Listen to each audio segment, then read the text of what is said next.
Hi, I'm John Hazzard, and for me, it's all about food.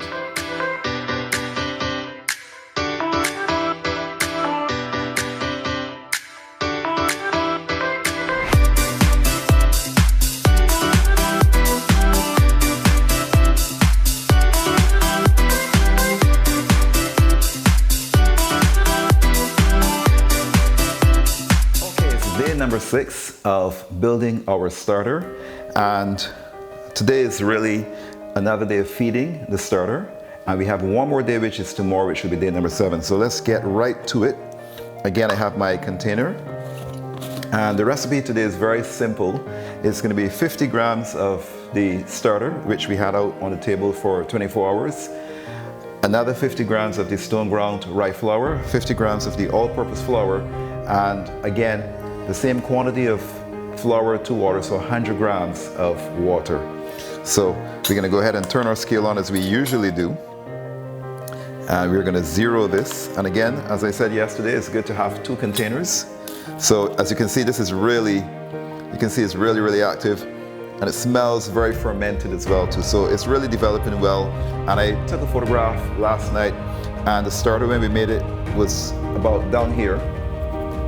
And last night it rose, as you can see the mark here, it rose all the way up to here.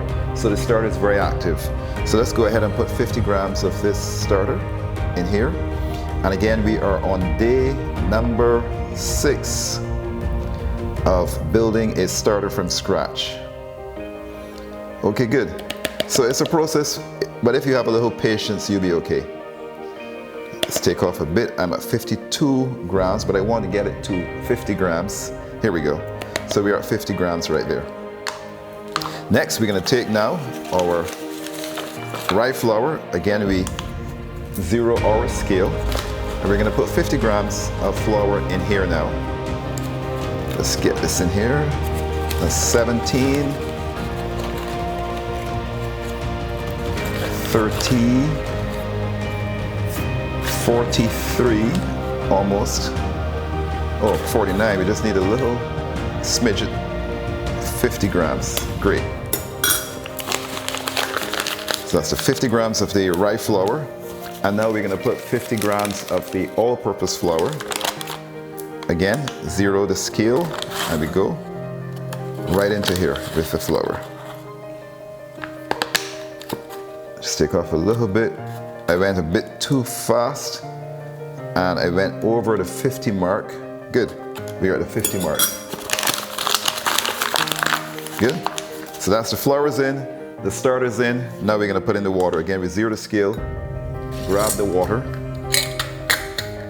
and we go right in here now with 100 grams of water, 85 degrees Fahrenheit.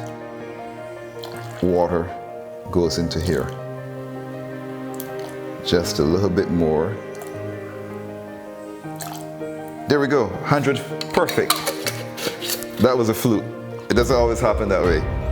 So what I'm gonna do now is to turn the scale off. We can now push the scale to the side, and we'll go ahead now and just mix this up. Again, just mix everything in well.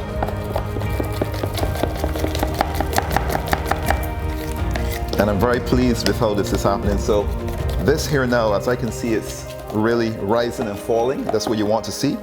It's rising and falling. So basically we know that this here is working, and that this, when we're finished, is gonna make an amazing levain. So that's something else I'm gonna talk about as well too when we start to make the bread. When we're making the starter now, but then we feed the starter when we want to make bread to make a levain.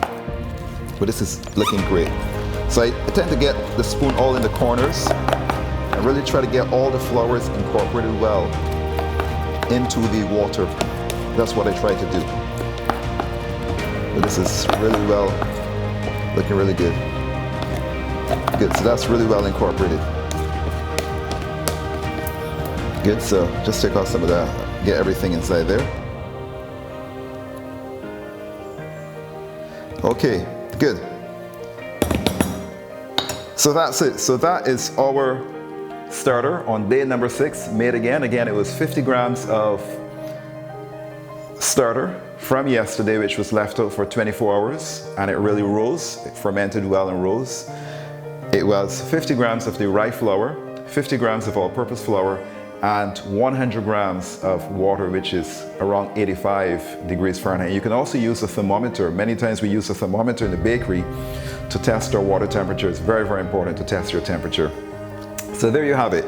So if you've enjoyed this other episode, which is episode number 6 on building a starter, and it was educational for you, you're really learning a lot, please go ahead and like this video, subscribe, ring the bell, and again, I am John Hazzard, and for me, it's all about food. See you tomorrow morning on day number 7, which is the last day.